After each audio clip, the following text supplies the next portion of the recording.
ሰላም ሰላም ውድ ተመልካቾች እንደናችሁ እንደምን አላችሁ? አሁን ወሳኝ መረጃ ይዤላችሁ መጥቻለሁ።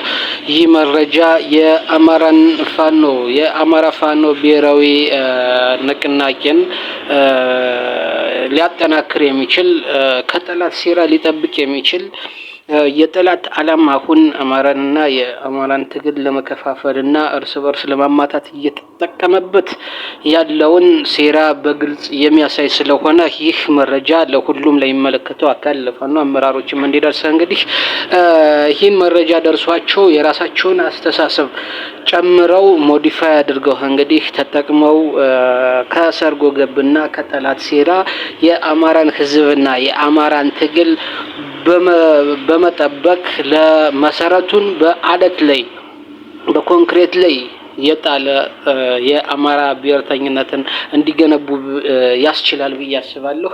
ይህ መረጃ ምንድነው? ብልጽግና በዚህ ሰዓት የአማራ ጠላቶች ምንድነው እየተጠቀሙ ያሉ?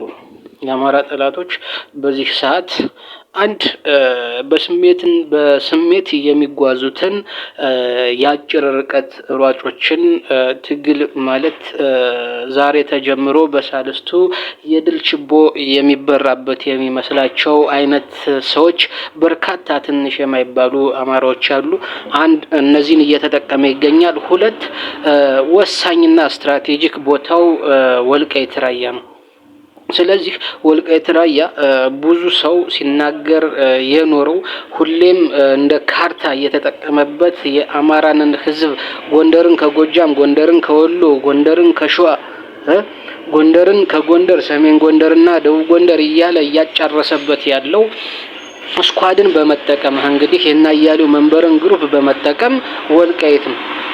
ስለዚህ ይህን ወልቃይት እንዴት ይጠቀመዋል ስንል እነ ኮሎኔል ደመቅን ከአማራ ህዝብ መነጠል መቻል ነው። ይሄ አንደኛው ነው። አሁን ግን የምነግራችሁ አጭር አዳሪዎች ናቸው።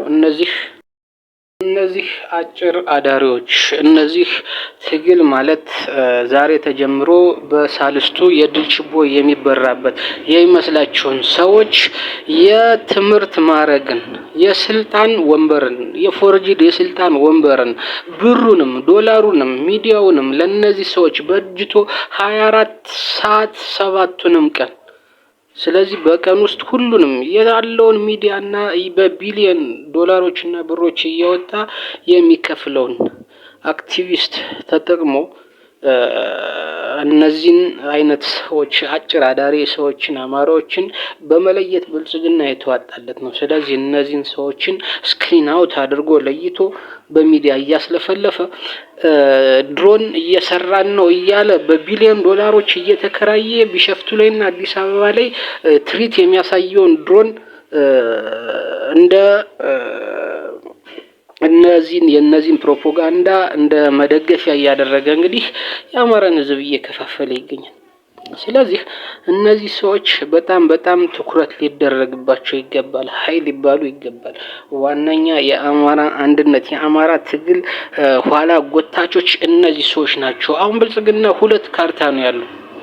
አመናችሁም አላመናችሁም ሁለት ካርታና በቢሊየን ብሩንም ዶላሩንም ሚዲያውንም አክቲቪስቱንም ሁሉንም ተጠቅሞ እንግዲህ እየከፋፈለ ያለ ነው። ሀገሪቷን ለሳውዲ አረቢያ እስከ መሸጥ ድረስ፣ ለዩናይትድ አረብ ኤሚሬትስ እስከ መሸጥ ድረስ፣ ለግብጽ እስከ መሸጥ ድረስ የደረሰ።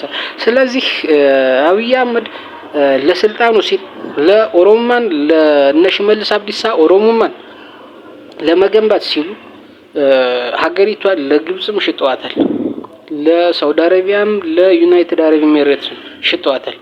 ስለዚህ ይሄ መታወቅ አለበት።